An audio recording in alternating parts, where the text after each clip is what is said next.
Good day, everyone. I'm David, the moderator for this webinar. I welcome everyone for today's webinar, which is E.Coli sources, testing, and controls. I would now like to introduce our presenter for today, Dr. John M. Ryan. Dr. John Ryan is the president of RyanSystems.com and holds a PhD in research and statistical methods.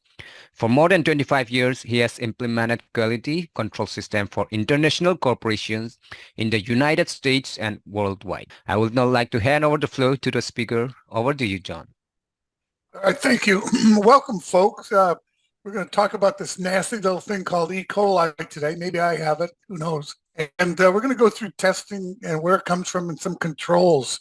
Okay, so our agenda, we're going to talk about background data on E. coli, testing, there's problems with testing, and of course, eating E. coli, understanding what science-based means, risk, sources of E. coli in the water and the food, testing for it, the technology, time and costs of testing, cross-contamination, some solutions, controls, and difference between preventive and corrective actions.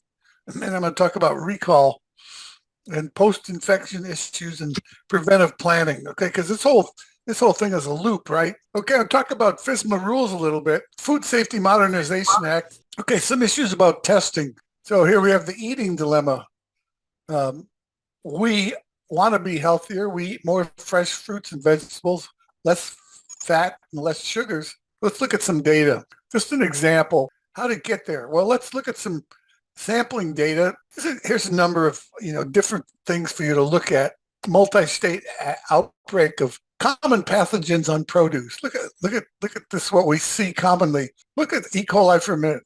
We've got a good chance of finding coliform. It's environmental contamination. So E. coli is a subgroup of fecal coliform. Boiling or treating contaminated water is a disinfection, destroys all forms of E. coli. Okay, E. coli can survive during refrigeration and freezing and has been shown to be tolerant of acid, salt, and dry conditions. Total coliform bacteria are commonly found in the environment. Again, fecal coliform is a subgroup of total. Hypotheses regarding the origin. Where did it come from? Well, it's always existed. So there's a lot of different ways of where it can get into. Here's a picture of that little rascal.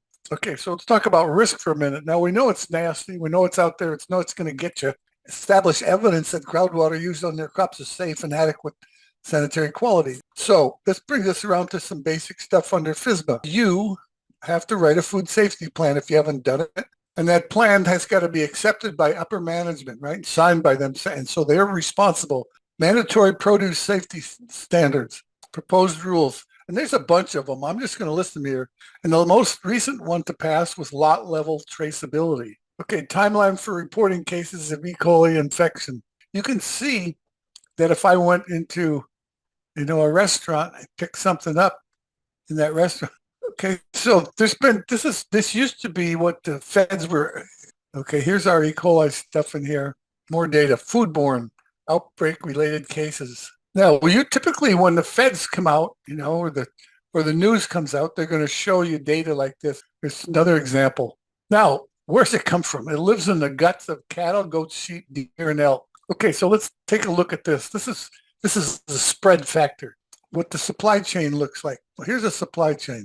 Okay, cross-contamination occurs when harmful bacteria are spread onto food from either other food sources, direct cross-contamination, or from surfaces, hands, or equipment that have been contaminated, indirect cross-contamination. The FDA is paying closer attention to sanitation testing for possible sources of cross-contamination and contamination migration. So what we want, protection. Let's look at some facts. We got high-risk groups. No current treatments can cure E. coli 157. I've had some serious food poisoning issues. All right, some testing issues. The temperatures between 41F, 5C, and 60C are the danger zones. Well, it's real time. There's testing, and there's a confusion. ATP testing. Search. So we're looking for this low-cost rapid testing. We want to replace lab analysis with sensors, pathogen signaling systems, food safety verification. There's other ways of looking at contaminants. Here's a bunch of pallets full of food with radio frequency ID temperature tags on shipping containers. So the supplier would know that there was something going on in this container that to take preventive action. Different kinds of controls. Let's look at, here's a farm level control causing people to be sick. This just recommendation for a book, Decontamination Fresh and Minimally Processed Produce by Gomez Lopez. Some questions, okay? How should you evaluate his ability to protect you? When farms exhibit a relatively high degree of chemical, physical, and E.Coli contamination, this is an indication of farm-level mismanagement of chemical and water resources. Okay, so we felt that all farms should be tested for water contamination. That's a law. Here's the contaminants we found in 10 farms. Where did we find these contaminants? Taro and lettuce. Obviously, taro is Hawaiian farm. So these things we're talking about here are called biofilms. For biofilms, there's no solution. What happens if coliform bacteria are found in my water? What happens if total coliform are contained in my? You can do routine sampling from individual farms is impractical because many farms are remote, inaccessible, and difficult to locate. So what should a farm do? Okay, you're buying from the farm. Make sure they got a HACCP and CCP plan and you're implementing it. You're the customer, you're the farm's customers. Determine risk levels of the produce you purchase. You're supposed to be doing that anyway. Sit down with them, go over their plans and their data. Risk analysis, products and processes. Standard for growing, harvest, packaging, and holding produce for human consumption. Let's look at recall for a second. And they come back and notify all these people. I want to say something about recalls. I call them external failures. Preventive action requires causal analysis and removal of causes. MRB under corrective action. You can go to Codex Alimentarius and look at, in this case, validation of cleaning and disinfecting protocols, okay? Current GMP and hazard analysis and risk-based preventive controls applies to many domestic and foreign firms that manufacture, process, pack, or hold human foods. So we want to know, what's the preventive plan?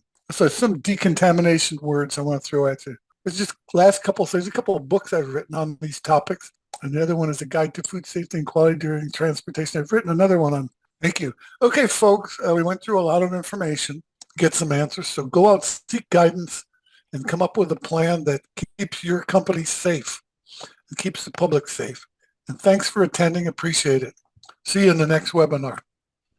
Thank you, John. So I hope everyone's enjoyed the session.